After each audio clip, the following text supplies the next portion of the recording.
Selamat malam teman-teman semuanya.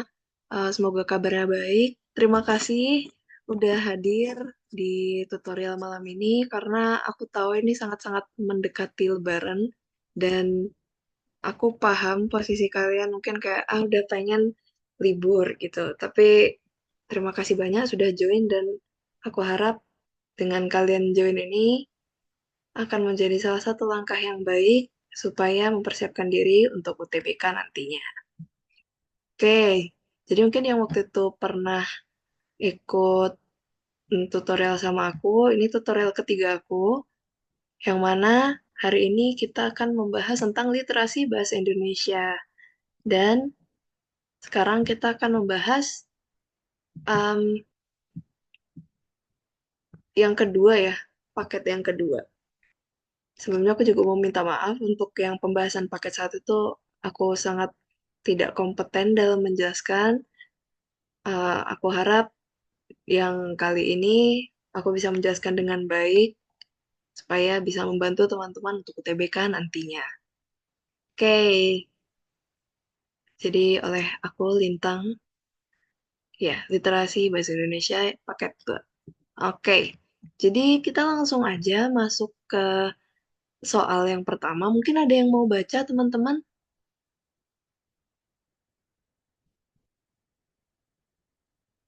soalnya dulu. Saya boleh, Kak. Boleh, let's go. Satu, berdasarkan pemahaman kamu terhadap bacaan tersebut, manakah pernyataan yang tepat? Oke, dan sebenarnya baca teksnya dulu sih harusnya. Oke, nggak apa-apa. Aku aja yang baca teksnya. Oke, usaha mikro, kecil, dan menengah yang tak lelah menopang perekonomian nasional masih jauh dari perhatian industri keuangan. Tak sampai 20% usaha mikro dan kecil atau MK yang tersentuh kredit. Data Sensus Ekonomi 2016, kegiatan pendataan 10 tahunan yang dilakukan Badan Pusat Statistik atau BPS menyebutkan jumlah LMK tercatat ada 26 juta unit.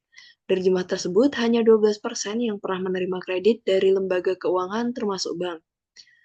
Bahkan di Jakarta misalnya, Sensus Ekonomi menemukan hanya 6,5% dari 1,2 juta UMK yang pernah menerima kredit dari lembaga keuangan. Sisanya dengan beragam alasan seperti prosedur yang berbelit hingga ketiadaan agunan, UMK tidak pernah berinteraksi dengan lembaga keuangan dalam urusan pinjaman usaha. Dengan demikian, masih ada pekerjaan rumah penting dari otoritas di lembaga keuangan, termasuk industri jasa keuangan, seperti membuat inklusi keuangan lebih inklusif. Bukan sekadar ada, tetapi juga memberikan layanan yang lebih merata, terutama terkait kredit agar ikut mendorong kesejahteraan warga melalui usaha rakyat dengan harapan dapat meningkatkan kontribusinya bagi perekonomian nasional. Nah, dari soal yang tadi udah dibaca sama Veriska, kira-kira jawabannya yang mana nih teman-teman? Apakah A, B, C, D, E?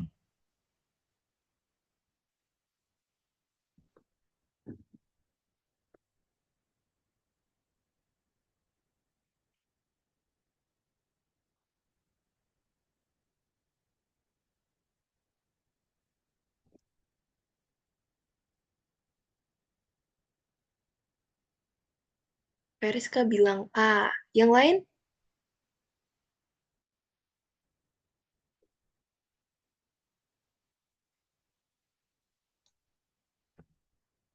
Oh, ini ada yang jawab A, ada yang jawab C. Ada Fatia jawab A, ada Eki jawab C. Yang lain gimana?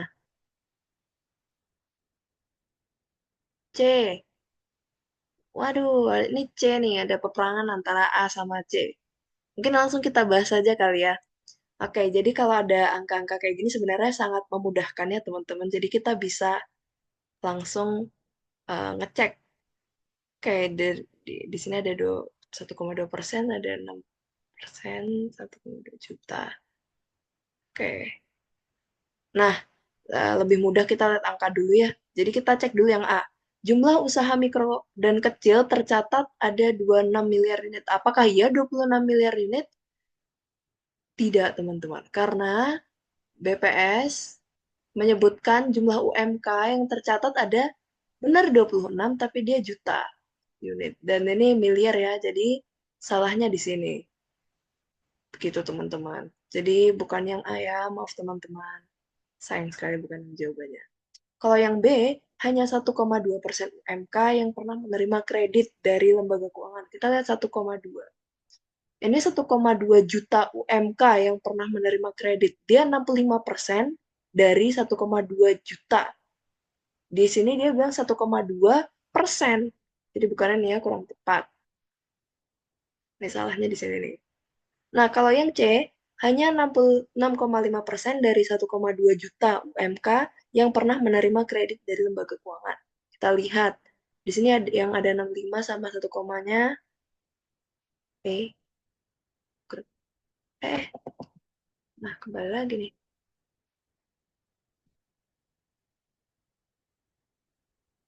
Terciduk teman-teman. Sebentar, sebentar.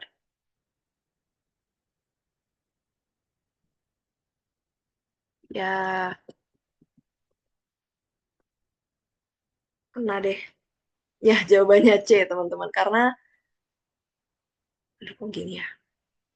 Karena, nah di sini kan 6,5% ya. Dan 6,5% itu sebenarnya ada 1,2 juta. UMK yang pernah menerima kredit dari lembaga keuangan. Apakah ya? Ya, di yang di C ini dijelasinnya 6,5% dari 1,2 juta UMK di Jakarta yang pernah menerima kredit dari lembaga keuangan. Jadi jawabannya yang C, teman-teman. Karena dia angkanya cocok. Kenapa bukan yang D? Kita lihat, UMK pernah berinteraksi dengan lembaga keuangan dalam urusan pinjaman usaha. Apakah iya? UMK pernah berinteraksi. Nah, ya. Nah, di sini tidak nih teman-teman. Dia bilang kan cuman 6,5% dari 1,2 juta. Sisanya, nih, tidak pernah berinteraksi malahan dengan lembaga keuangan dalam urusan pinjaman usaha.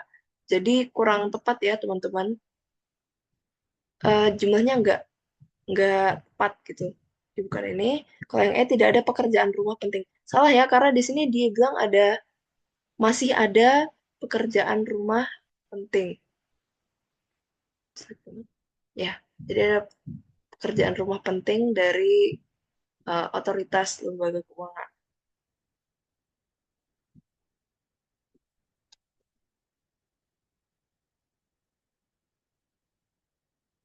Dia nggak mau ya? Bentar ya guys. Tuh kan, tuh kan, tuh kan. Hmm, gini terus dari kemarin. Bentar ya. Nih, TOKM UMK tidak pernah berinteraksi dengan lembaga keuangan. Sisanya ya. Terus ini masih ada pekerjaan rumah penting. Jadi kurang tepat kalau jawabannya yang E. Jadi jawabannya adalah yang C. Oke, ada pertanyaan dulu sampai sini?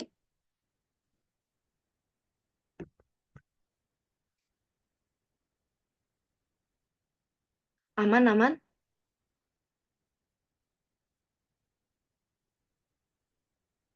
Oke, aku anggap aman ya, teman-teman. Kita lanjut. Soal yang selanjutnya, ini teksnya sama. Ini teksnya sama, tapi soalnya beda gitu ya. Yang ditanyakan adalah kesimpulan yang tepat berdasarkan teks tersebut. Nah, kalau dari teman-teman sendiri, kira-kira jawabannya apa nih?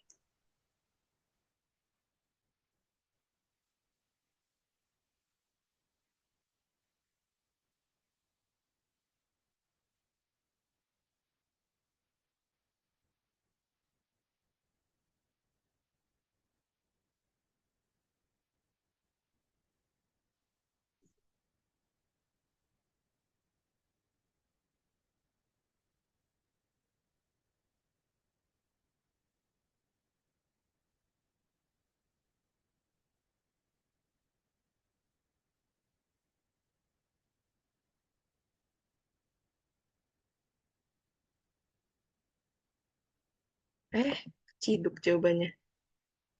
Ntar ya. Oh, nggak bisa, deng.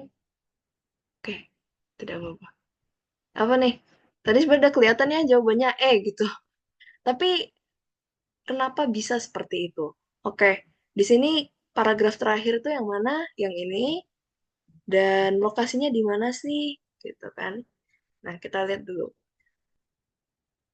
Kita lihat opsi yang A. Sensus ekonomi harus dilakukan secara rutin dengan jangka 5 tahunan.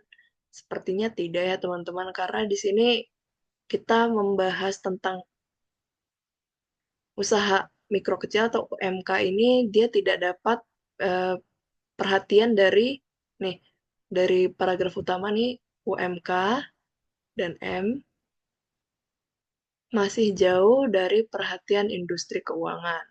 Terus paragraf kedua dijelaskan bahwa eh, di Jakarta sensus ekonomi menemukan eh, tidak semuanya ya, hanya sekian UMK yang pernah menerima kredit dari lembaga keuangan. Nah, om, di sini yang jadi masalah dia adalah si lembaga keuangannya. Jadi sensus ekonomi has nothing to do dengan semua ini. Ya, jadi bukan ini jawabannya. Terus yang B, UMK jangan dijadikan penopang perekonomian nasional karena keuntungan diperoleh kecil. Apakah iya? Di sini kan dibilang, apakah dia menyebutkan terkait um, keuntungan dari UMK itu? Di sini di paragraf pertama tidak membahas apa-apa, dan ini membahasnya tentang kredit ya, kredit dari lembaga keuangan. Terus yang di paragraf kedua, UMK tidak pernah berinteraksi dengan lembaga keuangan.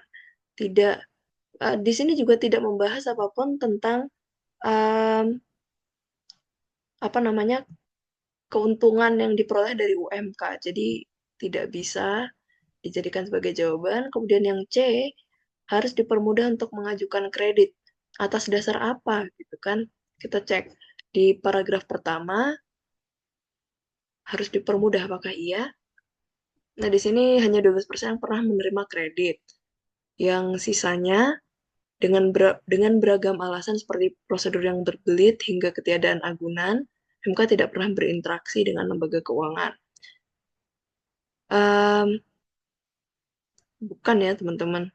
Harus dipermudah untuk mengajukan kredit. Karena sebenarnya yang jadi masalah itu bukan cuma prosedur yang berbelit, tapi ketiadaan agunan juga. Jadi, bukan dari ini ya, jawabannya bukan yang C. Nah, kalau yang D, UMK harus mencari modal sendiri dan tidak perlu bergantung pada lembaga keuangan. Oke, tidak bisa seperti itu ya, karena apakah iya kesimpulannya UMK harus mencari modal sendiri? Kan di sini dijelaskan bahwa dia apa namanya mm, menopang perekonomian nasional gitu. Tapi kalau misalnya tidak tidak perlu bergantung pada lembaga keuangan, sulit ya sepertinya. Dan di sini juga dijelaskan paragraf terakhir yang mana di kalimat ini juga ada jawabannya yang diawali dengan kata dengan demikian masih ada pekerjaan rumah penting dari otoritas lembaga keuangan. Nih, kredit agar berikut mendorong kesejahteraan warga melalui usaha rakyat dengan harapan dapat meningkatkan kontribusinya bagi perekonomian nasional. Jadi ini range-nya itu nasional. Jadi bukan ini kesimpulannya. Karena ini seolah-olah lepas tangan ya lembaga keuangannya, padahal ini kan untuk perekonomian nasional. Nah, jawabannya itu ada di yang E, karena sebenarnya dia yang satu, dia ditandai dengan kata dengan demikian ini. Dengan demikian, kan itu biasa kesimpulan ya artinya. Ya konjungsi yang menyatakan kesimpulan. Dengan demikian, selanjutnya kalimatnya apa? Selanjutnya kalimatnya adalah masih ada pekerjaan rumah penting dari otoritas lembaga keuangan, termasuk industri jasa keuangan. Nah, di sini ini sangat-sangat secara gamblang dikasih jawabannya. Seperti itu. Ya, sebenarnya kuncinya ada di kata dengan demikian itu sih, teman-teman. Oke, ada pertanyaan?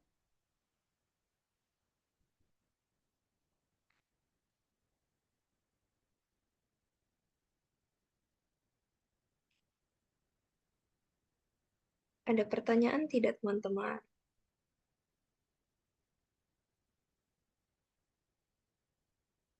React dong atau chat apa gitu. Boleh, boleh. Aman, Kak. Aman. Oke, lanjut. Let's go. Nah, jadi jawaban yang tadi yang E. Kalau sekarang jawabannya apa nih? Apa sekarang? Oke. Nah, ini soal selanjutnya. Ditanya persentase rumah tangga yang pernah memperoleh kredit terendah sebesar.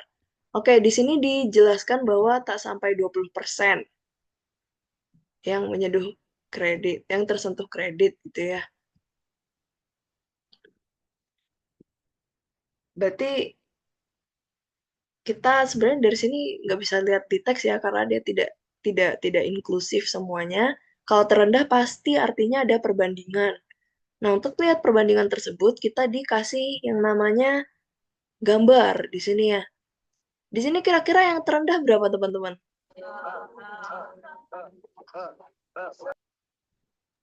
19,55. Oke, jadi yang paling kecil ya segini gitu ya.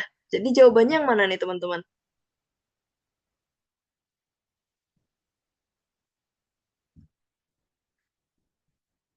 B. Benar. Kalau ada perbandingan kayak gitu, biasanya kalau dikasih gambar, kita cek gambarnya ya teman-teman. Karena di situ kita baru bisa membandingkan. Kalau di teks dia hanya memvalidasi bahwasannya itu tuh memang rendah gitu ya, tak sampai 20% yang tersentuh kredit. Seperti itu. Nah, oke. Ya, sepertinya ini cukup mudah untuk dijelaskan. Maksudnya tidak perlu penjelasan yang lebih lanjut karena udah dikasih di gambarnya ya. Ya, berdasarkan grafik tersebut, persentase rumah tangga yang pernah memperoleh kredit sebesar 19,5%. Oke, kita lanjut ke pertanyaan selanjutnya. Nah, ini kita masuk teks baru. Ada yang mau baca? Ada 2 paragraf nih, teman-teman.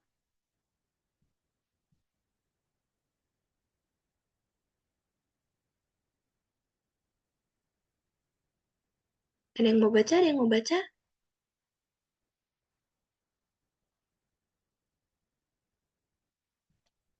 Boleh dong. Aku mau 2 orang.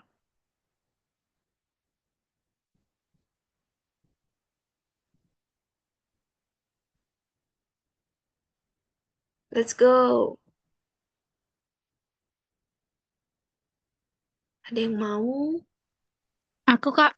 Boleh, silakan. Pemanasan global yaitu meningkatnya rata-rata suhu di atmosfer bumi akibat peningkatan gas rumah kaca, menyebabkan terjadinya masalah kekeringan dan berkurangnya curah hujan di banyak wilayah. Hal tersebut berdampak pada berkurangnya pasokan air yang masuk ke dalam tanah. Hal ini tentunya akan menyebabkan masalah pada kuantitas air tanah. Selain itu, pasokan air yang masuk ke dalam tanah akan menjadi bagian dari lapisan tanah. Berkurangnya pasokan air yang menjadi bagian dari lapisan tanah akan mengakibatkan muka air tanah menjadi lebih rendah. Pada saat yang bersamaan, pemompaan dan konsumsi air tanah yang terus meningkat seiring pertumbuhan jumlah penduduk menyebabkan penurunan muka air tanah menjadi makin lebih cepat. Oke, selanjutnya ada yang mau? Let's go.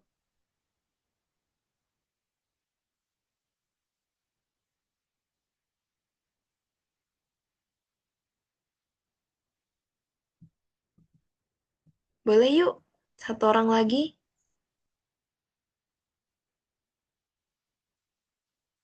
Boleh, boleh.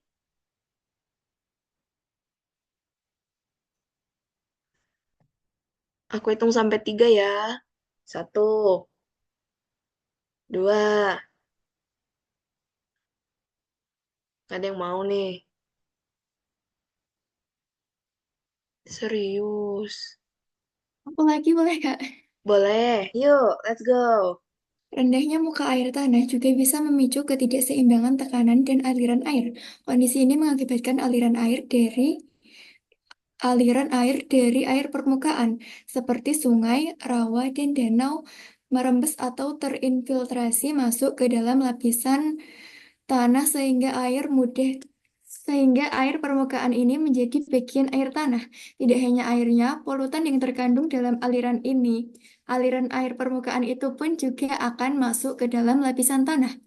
Polutan itu utamanya berasal dari aktivitas manusia dan bisa berupa residu obat, sisa-sisa bahan kimia, limbah industri, dan lain-lain. Jika polusi masuk ke dalam lapisan air tanah, hal tersebut akan menyebabkan terjadinya pencemaran air tanah. Saat ini terjadi, kualitas air tanah pun akan menurun. Jadi, pemanasan global yang awalnya berdampak terhadap kuantitas air tanah ternyata akan berdampak pula pada kualitas air tanahnya. Oke, terima kasih Eki dan Veriska. Jadi, itu adalah teks untuk pembahasan soal kali ini. Nah, soal yang keempat ini, berdasarkan artikel tersebut, pemanasan global bisa memicu peristiwa penurunan muka air tanah. Namun, muka air tanah ini bisa menyusut dengan lebih cepat lagi karena, nah, di sini kunci dari pertanyaannya adalah penurunan muka air tanah. Peristiwanya adalah penurunan muka air tanah. Nah, di sini muka air tanah bisa menyusut dengan lebih cepat lagi karena nah kita mau mencari penyebab dari penurunan muka air tanah. Kita lihat di eh, paragraf pertama, kita skimming dulu ya, maksudnya kita cari sesuatu yang berkaitan dengan penurunan muka air tanah gitu. Kayak di sini ini berkurangnya pasokan air, tentunya menyebabkan masalah pada kuantitas air, bla bla bla bla. Berkurangnya pasokan air yang menjadi bagian nih mengakibatkan muka air tanah menjadi lebih rendah. Oke, di sini kita udah ketemu peristiwanya apa? Penurunan muka air tanah. Ini juga ada kalimat ini penurunan muka air tanah. Nah, di sini lebih gong lagi nih, karena dia bilang penurunan muka air tanah makin lebih cepat. Karena apa? Di sini dibilang karena pemompaan dan konsumsi air tanah yang terus meningkat seiring pertumbuhan. Jadi kita udah dapet nih, bukan yang ini berarti. Ya. Nah, di sini kita cari di opsi. Apakah A, adanya limbah industri yang tidak terinfiltrasi? Tidak ya. Tadi di paragraf yang kita highlight itu ada akibatnya pemompaan konsumsi air tanah, pemompaan dan konsumsi air tanah yang terus meningkat. Nah, jadi bukan yang A karena kita tidak membahas tentang limbah. Yang B, kondisi air permukaan yang tercemar polutan enggak juga ya. Tadi kan penggunaan nih, penggunaan air ya urusannya. Kalau yang C, kebutuhan manusia terhadap air terus meningkat. Jawabannya yang C ya teman-teman. Karena apa? Karena pemompaan dan konsumsi ini kan sebuah kebutuhan dan dia meningkat nih seiring pertumbuhan jumlah penduduk. Jadi dia terus meningkat, benar. Dan kalau misalnya yang pemompaan dan konsumsi kan itu termasuk bagian dari kebutuhan manusia ya. Jadi eh, bisa dibilang itu karena ya ini juga ada penurunan muka air tanah menjadi makin lebih cepat. Pasti ini kan akibatnya. Sebabnya ada di satu hal yang sama, ada di sini nih. Pemompaan dan konsumsi air menyebabkan nih sebab akibatnya ini.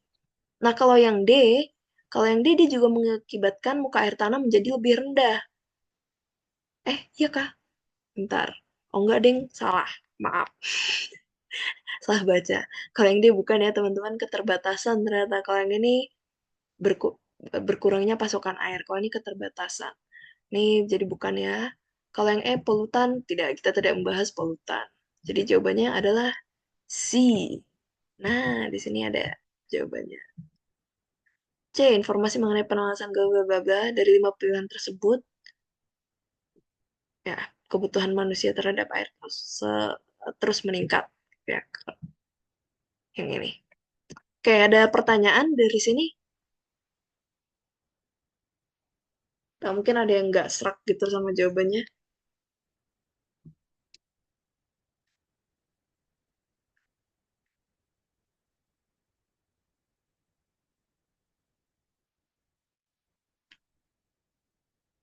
Tidak ada? Oke. Taruh the chat nih. Aman. Oke, let's go. Let's next to the next question. Nah, soalnya masih sama, bukan soal. Teksnya masih sama, soalnya yang beda. Soalnya pernyataan mana yang paling tepat menurut informasi dari teks bacaan. Jadi ini kita harus mencari informasi dari teks bacaan. Jadi untuk menghemat waktu, kita lihat opsinya dulu karena ini terlalu banyak ya teman-teman. Nah, yang mana yang paling tepat? Apakah A, pencemaran air tanah merupakan masalah pada kualitas air tanah? Kita lihat dulu. Ini pencemaran air tanah. Terus ada kualitas air tanah. Apakah iya? Kita lihat di sini. Ini muka air ya, ini membahas muka air yang paragraf pertama, yang paragraf kedua, dadadadadadada. Oh ini ada polutan nih. Nah, nah, nah, nah, nah, nah, nah, nah. Nih, jika polutan masuk ke dalam lapisan air tanah, hal tersebut akan pencemaran air tanah. Kayak ini kita udah dapat terkait pencemaran air tanah saat ini terjadi kualitas air tanah menurun. Jadi pencemaran air tanah akan menyebabkan kualitas air tanah menurun. Iya, oh ya bener deh jawabannya A. Ya karena sudah terjawab ya teman-teman, pencemaran air tanah menyebabkan kualitas air menurun. Jadi ya jawabannya langsung A.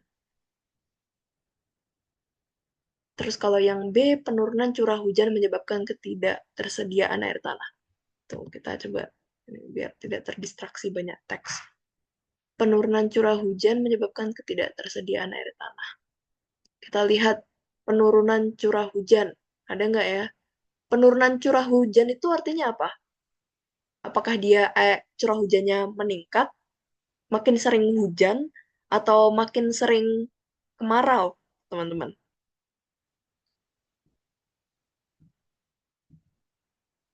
Kemarau. Kemarau ya.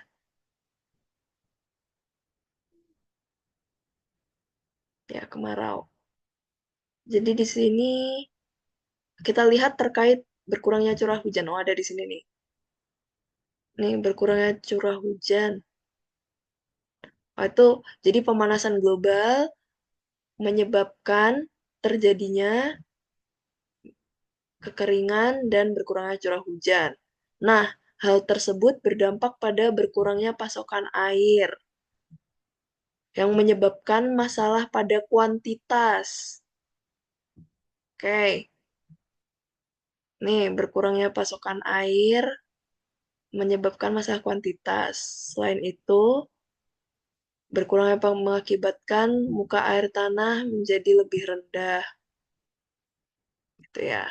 Oke, jadi apakah penurunan curah hujan menyebabkan ketidaktersediaan air tanah? Arti ketidaktersediaan ini apa?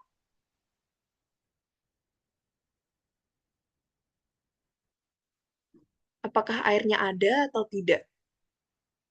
Karena bahasa-bahasa kayak gini nih kadang yang mengecoh.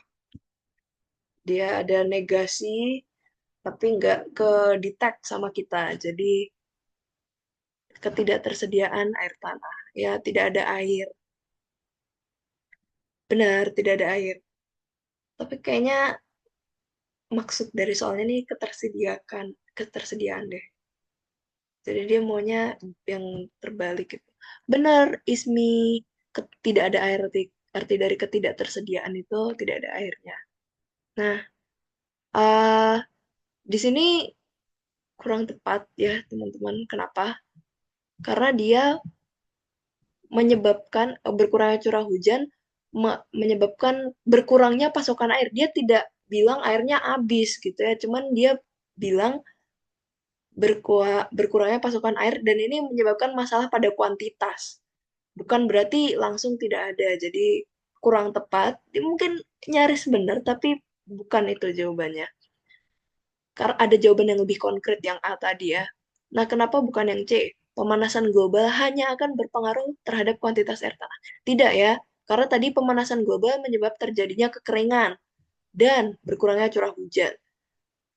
Jadi Oke, dia benar menyebabkan masalah kuantitas. Karena ini tadi berantai ya, pemanasan global menyebabkan kekeringan dan berkurangnya curah hujan.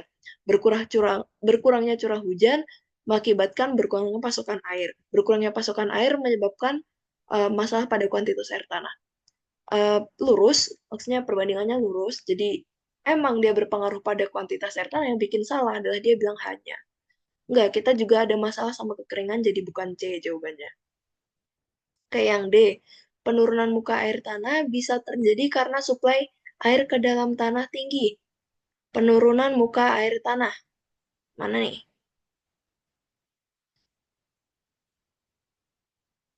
Apakah iya? Nih, enggak ya teman-teman.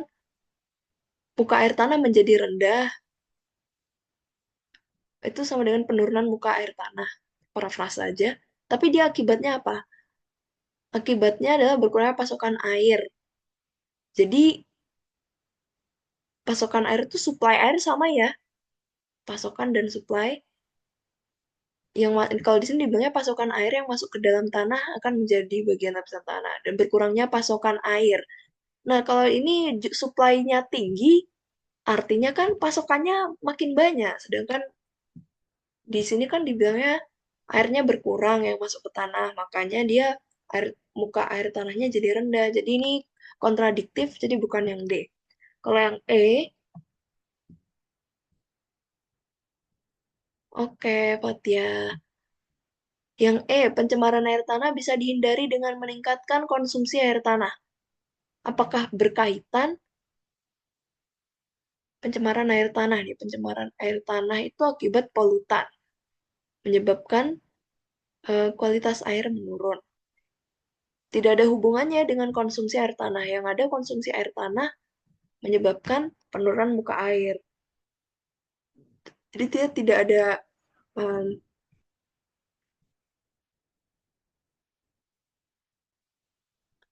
oh bukan tidak ada kaitannya, ada kaitannya. Di sini dibilang rendahnya muka air tanah bisa memicu ketidakseimbangan tekanan aliran air.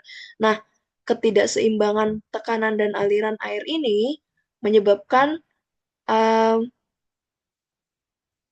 apa? Ada polutan yang masuk gitu ya teman-teman, ada polutan yang masuk ke air. Nah, jadi bisa tercemar. Tapi di sini dia bilang meningkatkan konsumsi air tanah. Kalau meningkatkan konsumsi air tanah kan artinya malah makin rendah dong, karena di sini dia bilang pemompaan dan konsumsi air tanah yang terus meningkat menyebabkan penurunan muka air tanah. Jadi ini kontradiktif, bukan yang E jawabannya. Oke, nah di sini ada opsinya guys. Nih pernyataan A, ya benar karena dia secara konkret langsung set set set gitu. Kalau yang B kurang sesuai, nah ini pembahasannya agak salah. Kita tidak membahas menambah, tapi di sini kurang tepat karena dia menyebabkan ketidaktersediaan. Gitu. Oke, ada pertanyaan dari sini? Nanti catatannya aku share. Aman, Lanjut. Kak. Oke, let's go. Teksnya masih sama lagi, kita lanjut ke soal yang berbeda. Apa gagasan utama teks tersebut?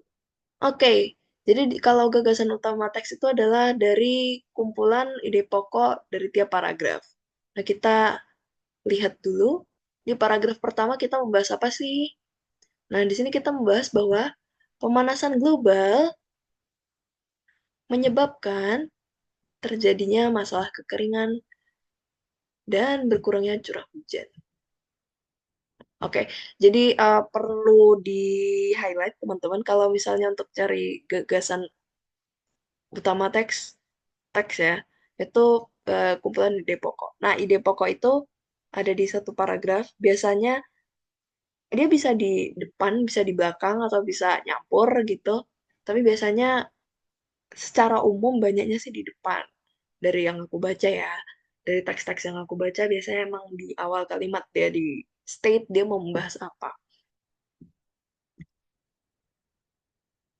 Apakah B? Ya, kita cek dulu ya. Nah, terus ide pokok itu identik dengan dia kalimatnya tuh bisa diidentifikasi dengan pola kalimat yang sederhana. Biasanya dia cukup dengan S dan P atau O, SP dan O. K-nya itu biasanya diabaikan. Biasanya cuma S, P aja juga bisa, tapi ya akan lebih jelas kalau ditambah O. Nah, di sini subjeknya adalah pemanasan global.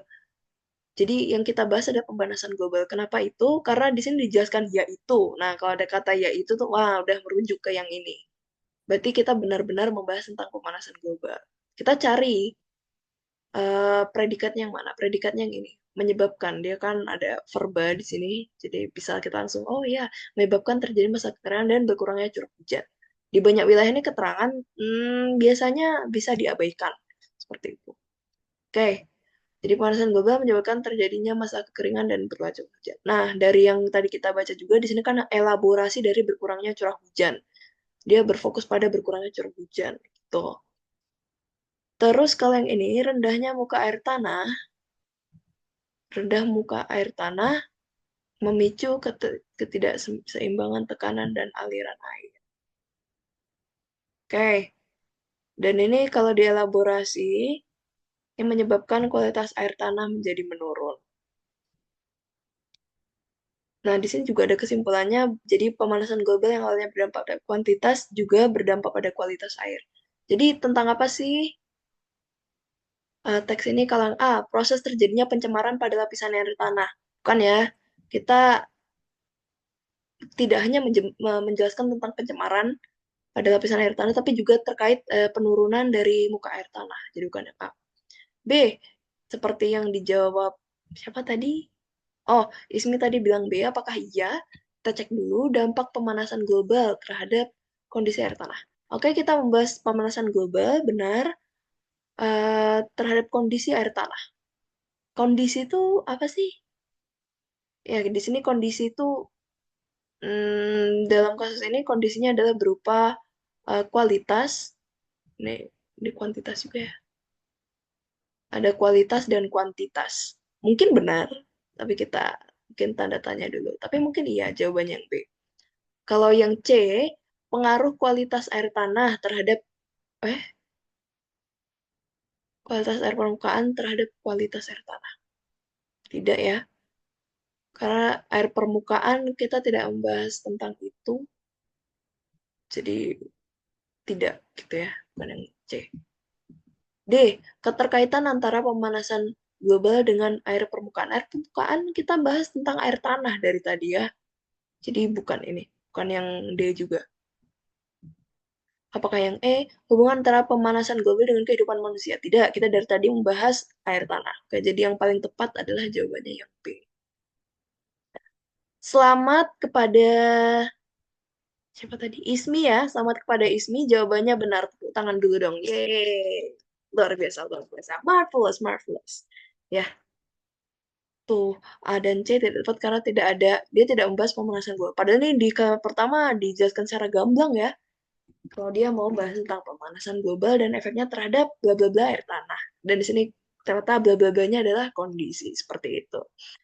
Oke, karena sepertinya sudah bisa dijawab dengan benar dan penjelasannya juga cukup straightforward. Jadi kita langsung aja lanjut ke soal selanjutnya. Kok nggak bisa? Bisa deh. Oke. Jadi di sini teksnya masih sama lagi. Siapkah Indonesia beralih ke kendaraan listrik? Judulnya agak gimana gitu ya. Tidak membahas kendaraan listrik sama sekali. Tapi tidak apa-apa. Kita di sini fokus sama soalnya aja. Berikut ini perkiraan yang dapat dibuat setelah membaca teks bacaan tersebut. Jika kekeringan tidak terjadi. Jika kekeringan tidak terjadi, curah hujan melimpah dan konsumsi air tanah dilakukan dengan efektif. Oke, jadi di sini dia minta kayak kan di sini curah hujan kan kekeringan terjadi. Terus bla bla bla bla bla bla gitu kan. Nah, di sini kita minta kebalikannya. Oke, di sini kita lihat kalau kekeringan itu berkurangnya apa sih? Ya, berkurang maaf teman-teman. Oke. Jadi kekeringan itu akan terjadi kalau apa? Kalau terjadi pemanasan global. Kalau kekeringan tidak terjadi, kan tidak ada pemanasan global. Akibat dari tidak ada pemanasan global, tidak ada kekeringan, terus curah hujan melimpah, benar. Terus, eh oh ini kondisi ya? Duh, maaf teman-teman. Ya, jadi ini kita minta kok kalau misalnya kekeringan tidak terjadi, terus kalau curah hujan melimpah, terus konsumsi air tanah dilakukan dengan efektif, apa yang berkurang? Apakah kualitas air tanahnya berkurang?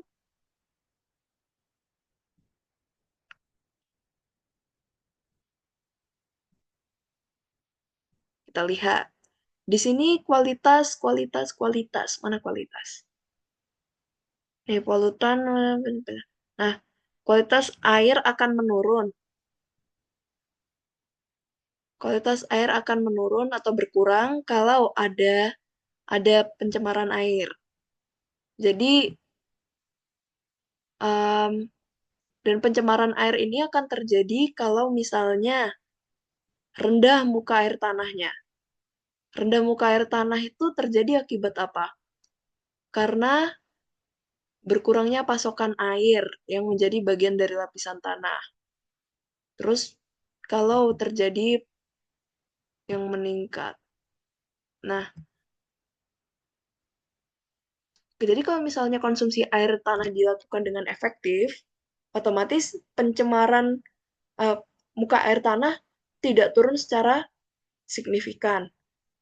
Akibatnya adalah pencemaran air tanah tidak menurun. eh, kok pencemaran? Pencemaran air tanah makin sedikit, terus kualitas air tanahnya jadinya meningkat gitu ya. Harusnya tidak menurun sesignifikan itu. Jadi kualitas air tanah tidak menurun.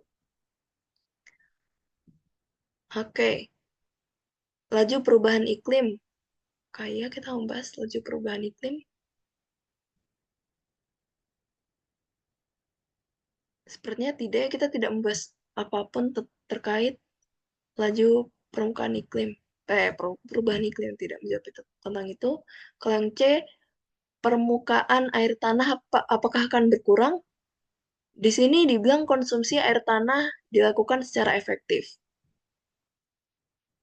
Permukaan air tanah tidak akan berkurang ya, karena permukaan air tanah akan berkurang kalau ada pemompaan dan konsumsi air yang meningkat. Jadi kalau konsumsi airnya efektif, harusnya tidak berkurang permukaan air tanahnya. Karena terkontrol ya. D. Pasokan air tanah ke sungai. Nih,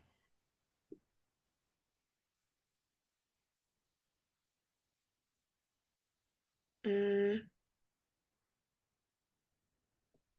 apakah pasokan air tanah ke sungai jadi berkurang dengan adanya jumlah curah hujan yang melimpah?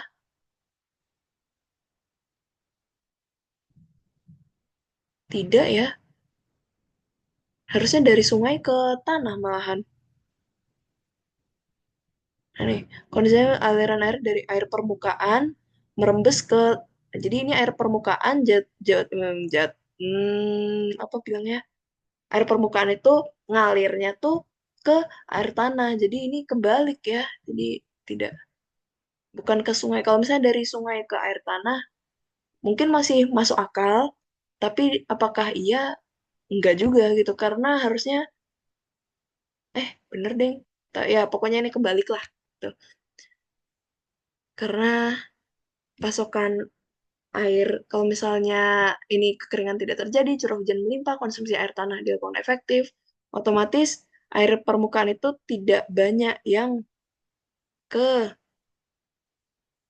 ke air tanah, yang tidak banyak air sungai itu jadi bagian dari air tanah. Maaf ya teman-teman, aku belibet banget. Kalau yang E, polutan yang masuk ke air tanah. Nih, sebenarnya tadi udah terjawab juga ya. Jadi sebenarnya yang menyebabkan polutan itu masuk ke lapisan tanah itu adalah akibat sungai, air permukaan atau yang di sini dibilang sungai, rawa, dan danau itu masuk ke lapisan air tanah. Itu akan terjadi kalau muka air tanah itu rendah. Muka air tanah itu rendah terjadi karena eh, pemompaan dan konsumsi air yang berlebihan. Selain itu, karena berkurangnya pasokan air. Berkurangnya pasokan air itu terjadi karena kita tarik ke belakang, karena tadi pemanasan global, karena kekeringan dan curah hujan yang rendah. Jadi, ya kalau misalnya ini semua tidak terjadi, jawabannya adalah E.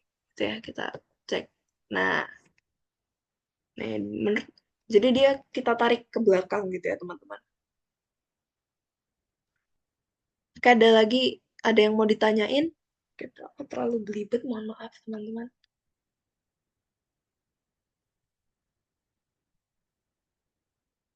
Any question? Any question? Atau ada yang masih bingung?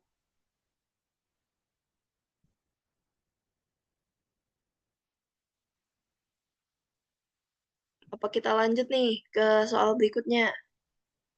Kalau tidak ada yang ditanyakan, kita lanjut. Aman. Oke, terima kasih Ismi sudah menjawab. Lanjut. Oke, tarik sis.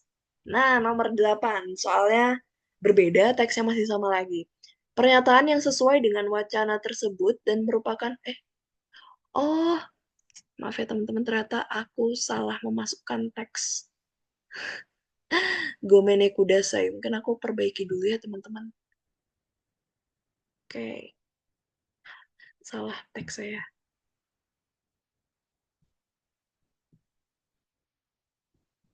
Kayaknya di... hmm,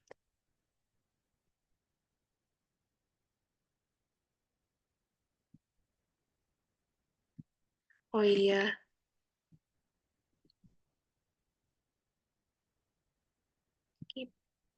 bentar ya.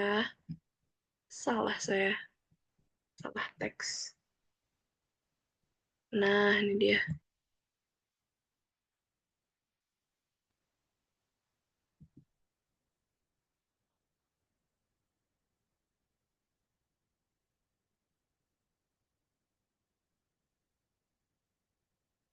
Hmm,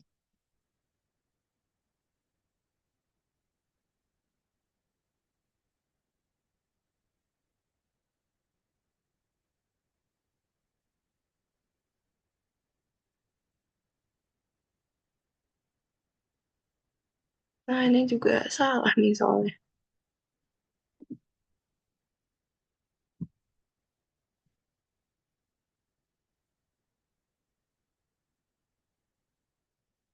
Bentar ya.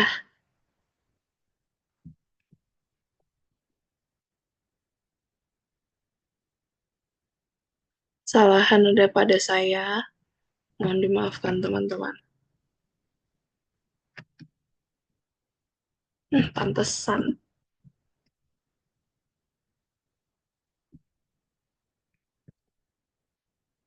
Nah, oke. Sudah diperbaiki teman-teman. Lupa share screen.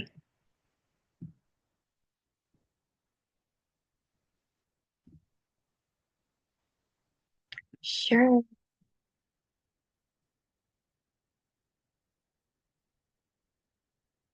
Oke.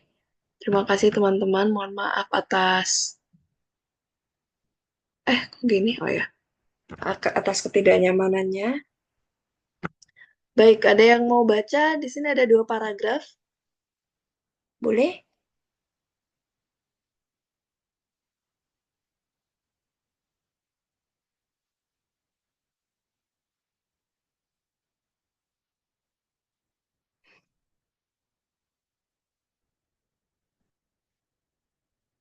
Oke, oke. Ada yang mau baca? Ayo dong. Baca ininya, teksnya.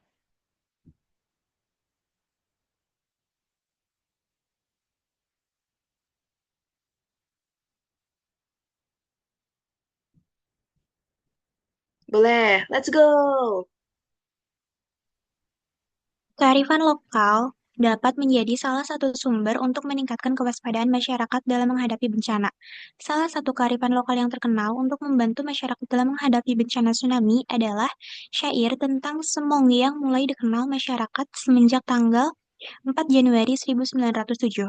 Saat terjadi peristiwa tsunami di sekitar wilayah Pulau Simule, kejadian ini tercatat di suatu buku karangan Martinus Nijhoff pada tahun 1916 yang menceritakan bahwa masyarakat yang ada di Pulau Simule secara turun-temurun menyampaikan generasi-generasi di bawahnya tentang peringatan tradisional tsunami sehingga menjadi suatu memori kolektif. Bahkan ditemukan riwayat syair tentang Semong ini sebagai nyanyian pengantar tidur bagi anak-anak di wilayah Pulau Simule. Saat tsunami melanda wilayah Aceh pada tahun 2004 yang lalu, Pulau Simule yang menjadi salah satu wilayah yang terhantam gelombang tsunami pada waktu awal. Sebanyak 1.700 rumah di Pulau Simule mengalami kehancuran akibat tsunami yang disebabkan oleh gempa dengan kekuatan 9,1 sampai 9,3 skala magnitudo. Namun, di tengah dahsyatnya kerusakan bangunan fisik di Simule, jumlah korban jiwa yang ada justru berkebalikan dengan banyaknya rumah yang rusak. Jumlah korban jiwa yang kehilangan nyawa di pulau itu hanya 6 orang. Jika rata-rata ada 5 orang penghuni dalam satu rumah, total manusia yang ada di Pulau Simule saat diterjang tsunami Aceh berkisar sekitar 8.500 orang. Sedikitnya jumlah korban jiwa yang meninggal menandakan bahwa pada saat itu ada suatu proses evakuasi berupa mobilitas penduduk besar-besaran ke suatu tempat yang aman secara mandiri dan serempak. Dalam waktu kurang dari 10 menit di seluruh pelosok Pulau Simule, fenomena berpindahnya penduduk yang sangat banyak, termasuk kejadian yang luar biasa, sebab saat itu berbagai sarana komunikasi masih cukup terbatas. Oke, udah. Oke, terima kasih Ismi. Suaranya mirip teman aku. Aku kaget, aku kira, hah, seperti suara temanku. Sangat-sangat mirip. Oke, Sama-sama. terima kasih sudah membaca teksnya. Jadi kita langsung aja lihat pertanyaannya. Pernyataan yang sesuai dengan wacana tersebut dan merupakan bukti efektivitas penggunaan syair Semong untuk mitigasi bencana tsunami adalah. Oke, jadi di sini um, kira-kira jawabannya apa nih teman-teman?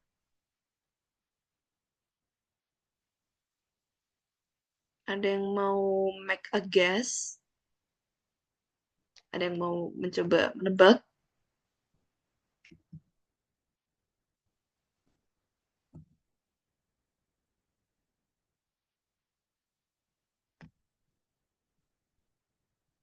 Parta Ferdiansyah C. Apakah iya? Yang lain, yang lain.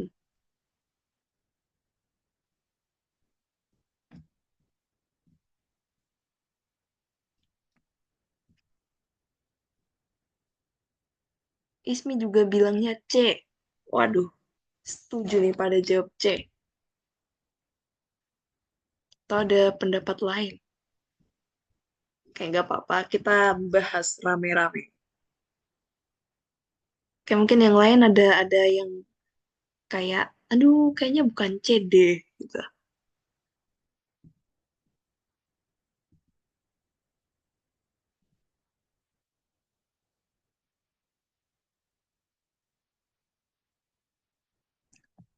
Oke, mungkin langsung kita bahas aja kali ya.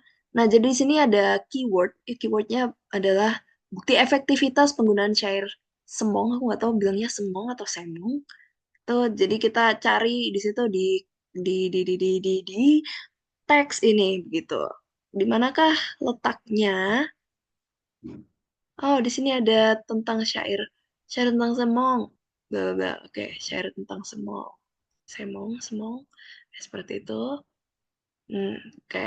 Ini syair, oke, ini tentang nyanyian pengantar tidur. Oke, tapi kan dia untuk mitigasi bencana tsunami. Jadi kita mau mencari kaitan antara dua itu. Nah, di sini harusnya ada di sini ya kalau terkait tentang eh apa namanya? Terkait dengan bencana tsunami. Oh, enggak ada, di sini juga ada. Oh, bentar. Hmm. Kemarin tentang oh, dia minta buktinya, bukti efektivitas. Bukti efektivitas. Nah, efektif itu kan harusnya efektif itu adalah ketika hasilnya baik ya. Hmm, Oke, di sini sebenarnya 1.700 rumah mengalami kehancuran. Namun, di tengah itu jumlah korban jiwa yang ada justru berkebalikan dengan banyak jumlah rumah yang rusak. Hanya 6 orang. Oke, buktinya adalah yang pertama syair tentang Semong ini efektivitasnya adalah dia ada 1.700 rumah yang hancur, tapi yang korban jiwanya jumlahnya cuma 6 orang. Jika rata-rata ada 5 orang satu rumah, total manusia harusnya lebih dari 8.500. Nah, sedikitnya jumlah korban jiwa menandakan bahwa pada saat itu ada proses evakuasi berupa mobilisasi penduduk, mobilitas penduduk. Fenomena ini termasuk kejadian kesar. Oke. Jadi kalau yang A kayaknya enggak ya. Jumlah rumah yang hancur tuh tidak menunjukkan efektivitas dari syair itu untuk mitigasi bencana. Karena ini kan ya ini mau gimana lagi kan rumah hancur gitu. Akan efektif kalau oh mitigasi bencana itu akan efektif kalau satu korban jiwanya sedikit, dua eh, yang hancur itu sedikit. Nah, tapi kalau di sini kan dia bilang ada 1.700 rumah yang hancur. Itu bukan itu jawabannya karena di sini ada kata namun juga, namun berkebalikan dengan jumlah rumah yang hancur, jumlah korban jiwanya sedikit gitu. Kalau yang jadi yang A bukan.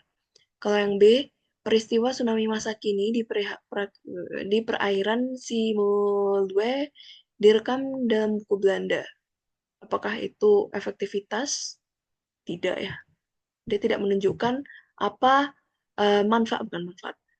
Apa nilai plus dari penggunaan syair itu. Ini tidak menjelaskan. Kalau yang C, walaupun tsunami memberikan dampak yang dahsyat, jumlah ini oke, ini benar ya, karena dia menjelaskan tentang efektivitas dari syair Semong itu. Biasanya efektivitas itu ditunjukkan secara kualitatif ataupun kuantitatif. Kuantitatif itu dengan angka, kualitatif itu dengan state pada saat itu, keadaan pada saat itu. Dan di sini keadaan idealnya adalah tidak ada korban jiwa. Tapi di sini bisa dia pertanggungjawabkan dengan jumlahnya yang sedikit, ya. Kalau yang D, tsunami ada menjadi salah satu, ini bukan efektivitas, ini hanya sebuah pernyataan. Kalau yang E ada fenomena perpindahan penduduk yang sangat banyak di saat berbagai sarana komunikasi masih cukup terbatas. Uh, Fenomena perpindahan penduduk yang sangat banyak. Ya, ini juga salah satu bentuk dari keberhasilan penggunaan syair Semong, tapi dia tidak menjelaskan uh, seberapa efektif gitu ya dari penggunaan syair tersebut. Jadi bisa dibilang yang lebih konkret karena dia memberikan bukti lebih adalah yang C, seperti itu. Ya, seperti itu. Apakah ada pertanyaan?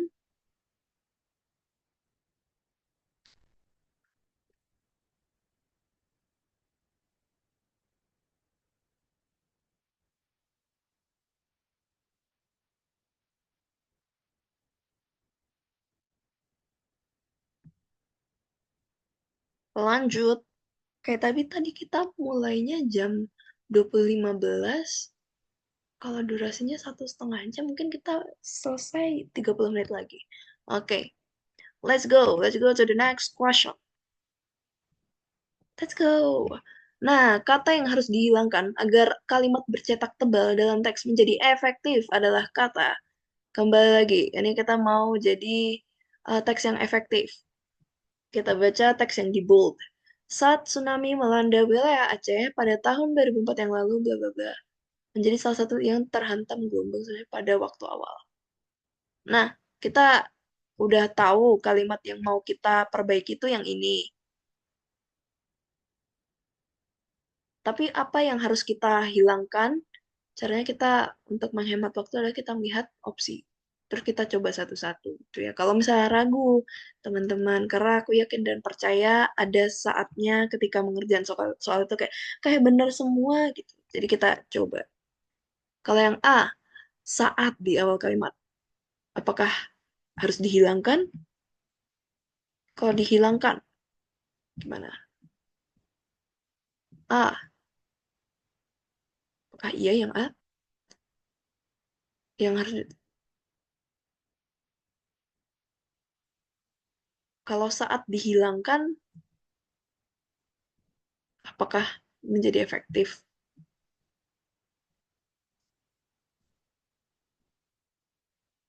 Nabila bilangnya D. Apakah iya? Kayak kita cek ya, kalau saat dihilangkan itu kurang tepat ya teman-teman, karena di sini coba, kalau cuman tsunami melanda wilayah Aceh pada tahun lalala yang lalu, ini ada di sini di akhir masalahnya ya, tahun 2004 yang lalu. Jadi dia harus dijelaskan dulu nih state terkait waktunya dengan kata saat, jadi bukan yang A. Karena ini membantu supaya terlihat enak dibaca satu dan ya ada jodohnya gitu ya, atau ini bisa diubah jadi pada ya, pada tsunami yang melanda, bukan pada nggak cocok, Ding. D. Oke, apakah iya? Oke, jadi bukan yang A. Kalau yang B, pada sebelum kata tahun. Nih, ini juga cocokannya pada tahun ya. Jadi ini kalau dihilangkan saat tsunami melanda wilayah Aceh tahun 2004 yang lalu, tidak tidak tidak full kalimatnya, jadi bukan ini. C. Wilayah setelah kata satu. Mana satu? Oh nih, menjadi salah satu. Ini menjelaskan ya wilayah pulau. Dia menjelaskan tentang si Pulau Simulue ini. Pulau ini menjadi salah satu wilayah. Kalau menjadi salah satu yang terhantam, jadi nggak jelas gitu ya. Dia ini apa sebenarnya gitu. Jadi bukan yang C. Oke, nah kalau dari jawaban teman-teman pada bilang D nih. Yang sebelum kata menjadi. Mana nih menjadi. Pulau Simule. Ya benar. Bukan ini ya. Karena yang itu dia sifatnya itu mengelaborasikan. Aduh, aku lupa istilahnya apa. Jadi kalau ada kata yang itu kata perluasan. Harusnya kalau ini ada deskripsi yang lebih rinci terkait dari Pulau Similue ini. Dan di sini dibilang Pulau Similue yang menjadi salah satu wilayah yang terhantam. Di sini juga ada kata yang, jadi kurang efektif karena ada yangnya ada dua, satu. Terus dia uh, perluasannya itu tidak tidak dijelaskan dengan baik gitu ya. Plus yang boleh yang misalnya yang bla bla bla gitu. Tapi ini tidak jelas, jadi ya cobanya yang D. Kalau misalnya yang E, gelombang setelah kata terhantam. Yang terhantam tsunami. Ini adalah penjelasan, jadi kalau dihilangin sebenarnya nggak masalah, tapi ini udah kalau ada dia juga tetap efektif seperti itu. Bentar, kursor saya hilang. Oke, jadi ya, jadi ya ini adalah penjelasannya karena panjang ya, jadi saya pindahkan ke slide selanjutnya. Di sini kalimat efektif adalah kalimat yang mampu menyampaikan informasi. Kalimat efektif adalah kalimat yang mampu menyampaikan informasi dengan tepat. Syaratnya adalah kelengkapan struktur. Nah, di sini ada ya di sini ada intinya ada penjelasan secara rincinya, mungkin aku bacain aja. Nih, syarat pembentukannya adalah kesepadanan, kesejajaran, dan kelogisan. Nah, kita lihat dulu nih strukturnya, SPOK-nya gimana nih. Nah, yang ini tuh, nih, saat tsunami bla bla bla bla. Ya benar. Ini adalah keterangan karena dia ada kata saat ini. Kata saat ini dia menjelaskan sesuatu adalah kalimat ini merupakan kalimat, bukan kalimat, apa bahasanya kan ada frasa, klausa. Oh ya, klausa ini dia adalah klausa keterangan gitu. Ya, ada kata saatnya. Terus yang ini pulau simule. Nah, di sini dia bilang subjek kenapa? Karena kalau ada kata perluasan yang ini, itu artinya sesuatu itu adalah subjek gitu. Dia subjek ataupun objek. Sesuatu yang memiliki kata perluasan setelahnya itu adalah kalau nggak subjek ya objek gitu.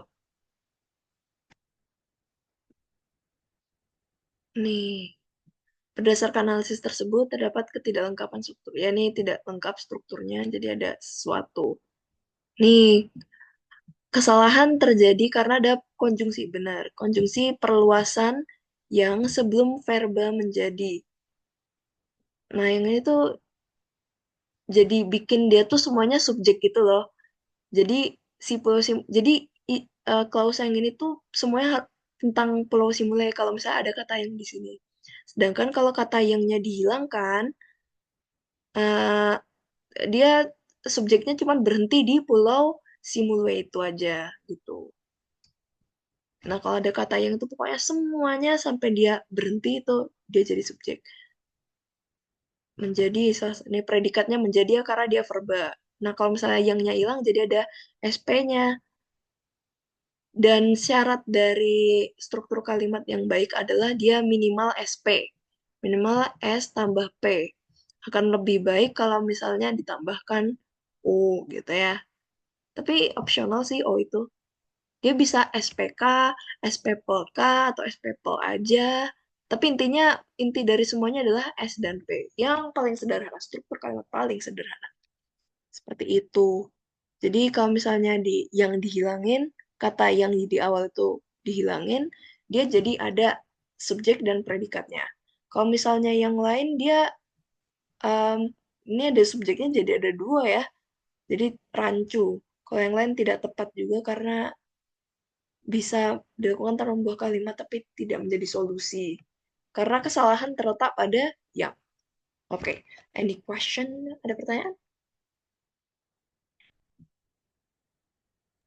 Lanjut aja kali ya. Aman, aman. Aman. Oke, terima kasih atas responsnya teman-teman. Kita lanjut yang 10. Inferensi yang tepat atas pernyataan tersebut adalah apa sih inferensi?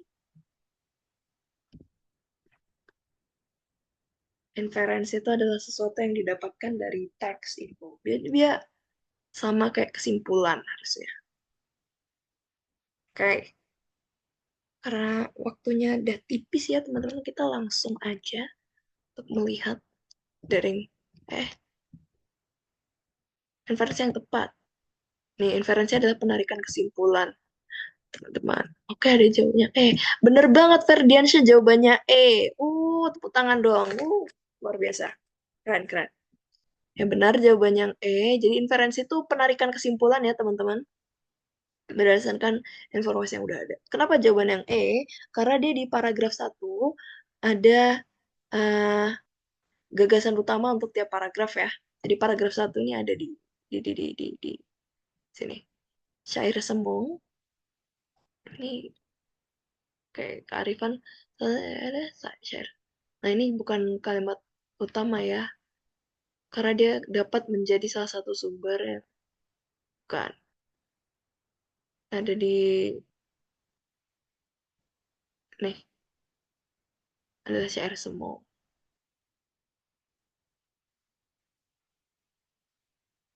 Mana nih? Nah. Bentar aku kehilangan.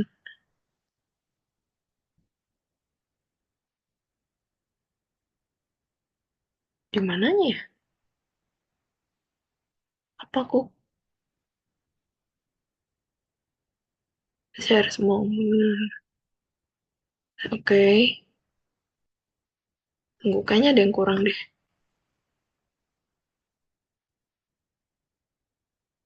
Oh ya, kayaknya ada yang, kayaknya kalimatnya kurang selesai deh. Ya, tapi Intinya seperti itu. Nih, kalau yang kedua ini ya benar dia membahas bahwa korban jiwanya menjadi berkurang ya karena meskipun tadi skala Richternya itu magnitudenya gede dan ada 1.700 rumah pulau Simulue itu yang hancur, dia korban jiwanya sedikit gitu ya. Terus yang di paragraf satu, oh ya ini deng, kan menarik kesimpulan ya. Jadi intinya paragraf satu itu membahas tentang bahwa share semong itu bisa uh, meningkatkan, nih menceritakan tentang peringatan tradisional tsunami. Jadi ada peringatan di situ ya di syairnya tentang peringatan tradisional tsunami. Nah, jadi dia mampu meningkatkan kewaspadaan. Gitu. Dari dua informasi tersebut dapat ditarik kesimpulan bahwa dia efektif untuk mengurangi korban jiwa ditandai dengan tadi jumlah yang itu cuma 6 orang aja ya dari 1.700 rumah yang hilang. Seperti itu. Jadi jawaban yang tepat adalah yang E. Share semua terbukti efektif dalam membantu proses mitigasi bencana. Ini kita tidak membahas tentang sarana komunikasi. Uh, Tidak juga, bukan yang ini. Perpindahan penduduk bukan tidak mungkin dan tidak bisa divalidasi. Kalau yang D benar-benar efektif, sana enggak juga sih. Oke, ada pertanyaan di sini?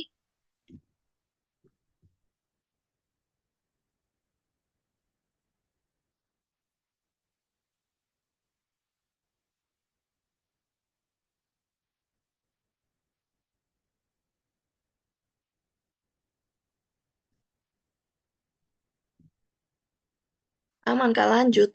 Oke, lanjut. Ini waktu kita tipis sekali ya.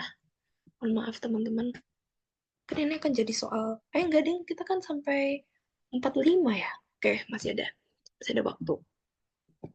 Oke, number 11.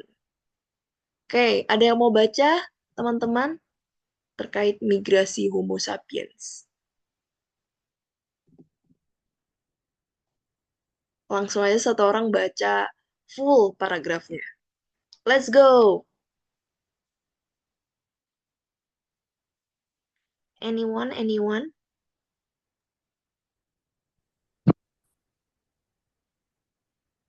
Langsung aja sikat baca. Selain teori Yunan yang kini telah usang, terdapat teori mutakhir yang menjelaskan asal-usul nenek moyang bangsa Indonesia. Maaf Shirley, suaranya kecil. Oh iya kah? Mm-mm. Oh, coba benar. Selain teori Yunan yang kini telah usang, terdapat teori mutakhir yang menjelaskan asal-usul nenek moyang Indonesia. Afrika. Teori ini didasarkan atas ilmu genetika dan arkeologi melalui penelitian DNA mitokondria, gen perempuan, dan gen laki-laki pada fosil-fosil yang ditemukan. Menurut ahli dari Amerika Serikat, Max Ingman, manusia modern yang ada sekarang ini berasal dari Homo sapiens purba yang ada di Afrika. Telah berhasil melalui proses evolusi dan mencapai taraf manusia modern sekitar 125.000 hingga 120.000 tahun lalu, para Homo sapiens Afrika mulai bermigrasi ke seluruh benua di dunia melalui dua jalur. Jalur pertama melalui jalur lembah Sungai Nil melewati semenanjung Sinai, lalu ke utara menuju timur tengah. Jalur kedua yang dilalui adalah jalur Laut Merah melalui Selat Bab al-Mandab yang menyempit pada zaman es sehingga mereka bisa menggunakan rakit atau perahu sederhana untuk menyeberangi dan keluar dari Afrika. Dari gerbang ini, aktivitas migrasi kemudian dilakukan dengan menyusuri pantai di semenanjung Arab menuju ke India, lalu menuju Asia Timur, dan juga ada yang ke Tenggara hingga sampai ke Indonesia. Oke, terima kasih. Ini soalnya berdasarkan teks dan ilustrasi tersebut dengan melalui jalur laut merah, kapan migrasi Homo sapiens mencapai India. Di sini tidak dijelaskan ya di teks, jadi sepertinya kita harus melihat di ini ya untuk lihat tahun-tahunnya. Nah di sini, aduh kecil ya, nggak bisa. Oh, bisa di zoom. Kalian ke zoom nggak?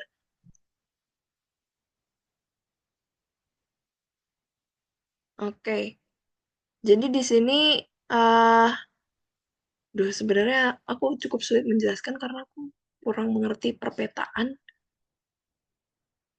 Oke, tapi intinya di sini yang kita fokusin adalah di yang ini ya, di yang merah dan merah, di yang biru dan yang hijau, karena itu di legendanya dijelaskan bahwa itu adalah jalur pertama gitu. Nah, untuk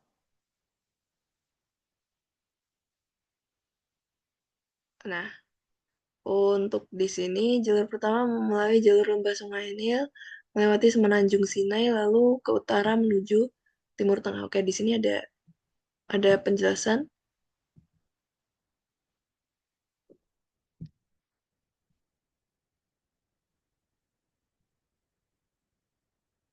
Oke.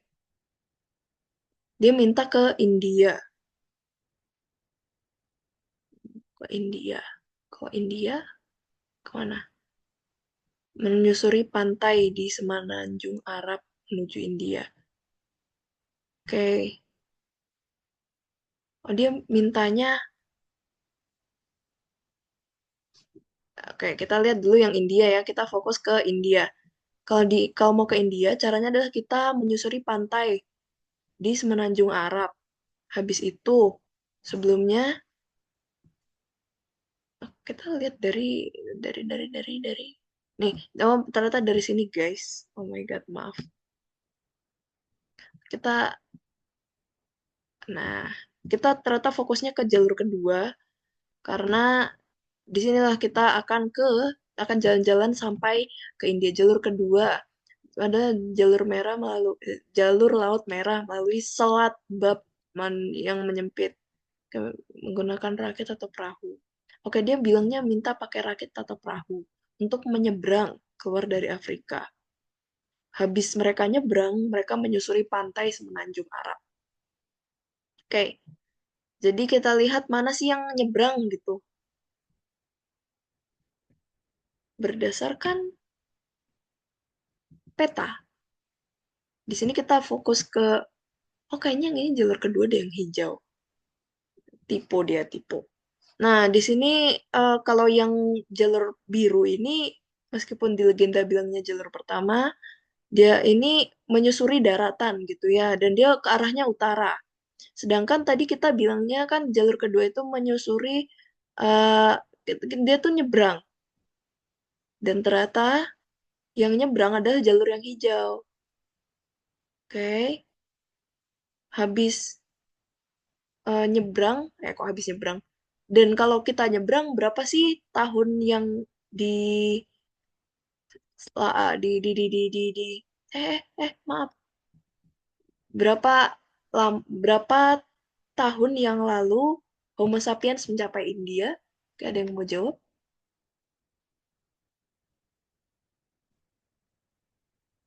Berdasarkan peta tuh ini ya, 80.000 tahun yang lalu. Tapi apakah iya? Mari kita cek jawabannya. Eh, ya jawabannya yang B ya, teman-teman. Aku tidak menemukan petanya, jadi kita bisa eh, mendapatkan informasi itu dari teksnya. Nih, jalur kedua yang dilalui adalah jalur Laut Merah melalui selat ini. Oke, kemudian dia bilangnya, oh menuju Asia Timur, gitu ya.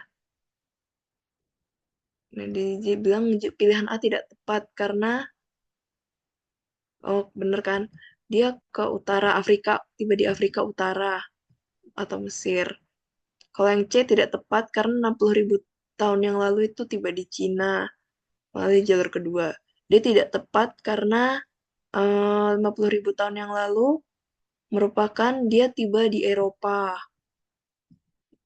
Kalau yang E tidak tepat karena dia tibanya di Australia. Oke, mungkin kita harus cek ininya ya, petanya ya. Oh, ternyata ini Australia, teman-teman. Oh iya, Ding, ini Indonesia ya? Oh my God. This is Indonesia, no England, no USA. Ya, jadi eh eh, kalau 90.000 tahun yang lalu dia arahnya ke sini. Maaf teman-teman, geografi aku jelek. Jadi aku kurang tahu ini wilayah apa. Tapi intinya jalur yang kalau dari teks, kalau ke utara itu dia jalur pertama. Sedangkan kalau mau ke India dia harus ini menyusuri pantai di Semenanjung Arab. Dia yang menyusuri pantai itu harusnya ini karena dia di pinggir-pinggir kan. Nah, masuk akal kalau yang ini.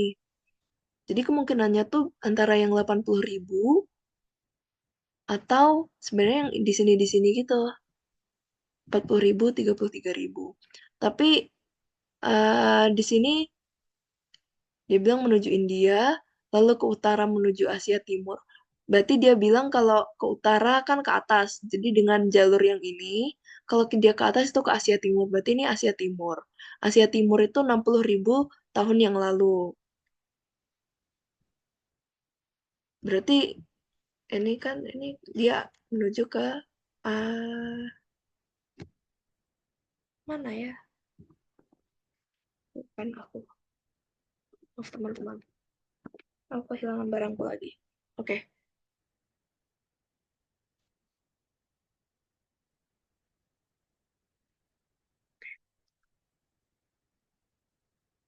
As- Asia Timur. Sedangkan kalau ke Asia Timur itu adalah setelah lewat India. Jadi kita mau sesuatu yang eh ke sebelum ke Asia Timur ini. Jadi kita mau mundur nih. Kalau mundur berarti ke sini. Jalur yang sini cuman yang tersedia tahunnya cuman ini. Jadi ya bisa disimpulkan yang itu. Ini tuh setelah India. Setelah India. Kalau 90.000 tahun yang lalu dia enggak, karena dia ini jalur satu. Jalur utama. Kalau 50.000 tahun yang lalu, mana 50.000? Tidak ada di sini. Oh, ada ding. Ya, tapi dia lewat jalur pertama, jadi bukan. Dia lewat jalur yang biru, biru, jadi bukan. Kalau 40.000 yang tahun yang lalu, dia udah lewat Indianya. Jadi tidak. Karena dia bilang menuju India, lalu ke utara menuju Asia Timur, dan juga ada yang ke Tenggara hingga sampai ke Indonesia. Nah, ini lewat Indonesia, cuman dia lewat jalur yang hijau. Tapi Indianya udah lewat. India udah lewat, jadi bukan yang itu. Oke, aman? Cukup? Eh,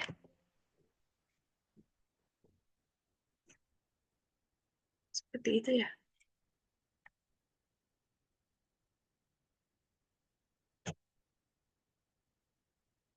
Oke, kayaknya kita lanjut aja. Kayak intinya jawabannya yang B, karena tadi intinya kita mau ke India. Kalau yang sisanya, dia lewat Indianya, seperti itu. Nah, kalau yang 12, jika negara-negara modern telah ada pada saat migrasi Homo sapiens, maka negara yang kemungkinan akan dilalui Homo sapiens jika mengacu pada jalur pertama. Oke, kita di sini fokus ke jalur pertama. Ini kayaknya, nah, jalur pertama. Jalur pertama itu melalui jalur lembah Sungai Nil menuju Timur Tengah. Oke, kita fokus di sini. Nah, dia tuh fokusnya berarti yang biru. Duh. Nah, ini jujur.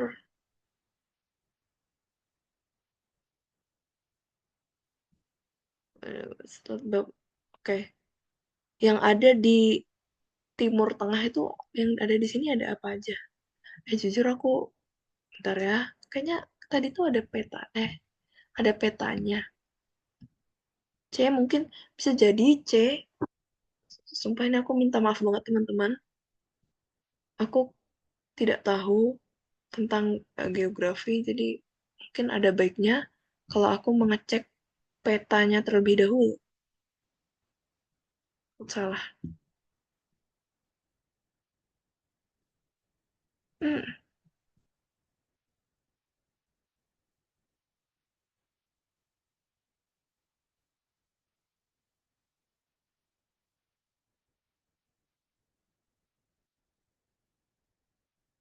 Wah, kita petanya nggak ada ini ya.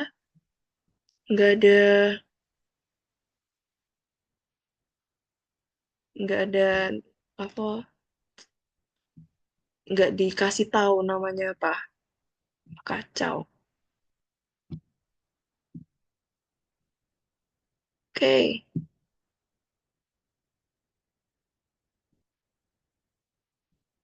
Nah, oke. Di sini mungkin kita gunakan kunci jawaban saja, teman-teman. Mohon maaf. Ternyata jawabannya adalah E. Itu tadi apa? Israel. Is that even a country? Oke. Kita lihat dulu. Misalkan jalur pertama melalui jalur lembah Sungai Nil. Melewati oke, melalui peta kita dapat memprediksi jalur pertama Kak dari Afrika. Kayak dia tuh di Afrika menuju ke Mesir. Dari Mesir ke utara ke Semenanjung Sinai dan di jalur garis biru ada lokasi yang berdekatan dengan tepi Laut Merah. Negara di Timur Tengah yang berdekatan dengan Laut Tengah adalah Mesir, Israel, Palestina, dan Suriah. Oh, oke. Mungkin aku mohon maaf teman-teman untuk yang ini sepertinya diperlukan kemampuan pengetahuan umum gitu ya terkait tentang geografi. Kalau di sini aku sangat-sangat minta maaf karena aku tidak paham geografi. Jadi aku kalau misalnya jadi kalian aku akan jawab salah karena aku tidak tahu gitu. Kayak jadi mohon maaf teman-teman. Jadi ya jawabannya mungkin ada di sini. Pakistan dan Nepal itu, oh dia tuh Asia Selatan. Dia ternyata di selatan. Oh, Afghanistan ada di sini. Oh, oke. Baik. Aku tidak bisa menjelaskan banyak terkait ini karena ternyata ini hubungannya sama geografi dan aku tidak begitu tahu. Dan di peta juga tidak dijelaskan ya, tidak ada namanya, guys. Baik. Eh, mohon maaf, kita lanjut aja aman nggak nih? Aku takut tidak dimaafkan nih.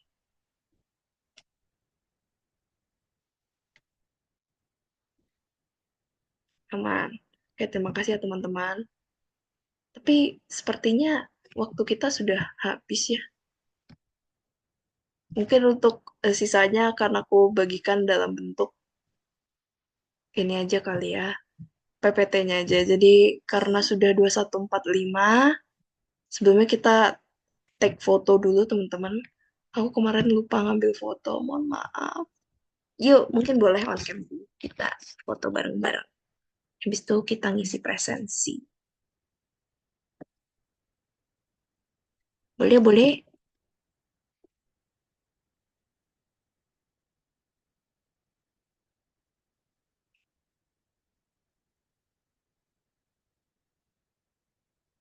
Presensi, presensi. Copy. Oke, ntar aku kirim linknya di ini. Tapi sebelum kita mengisi, mari kita foto. Let's go. Aku hitung sampai 5. 1, 2, 3, 4, 5. Oke, baik. Ayo yang mau on cam, kita on cam dulu. Kayak aku foto ya. 1, 2, pose dulu. 3. Lagi. 1, 2.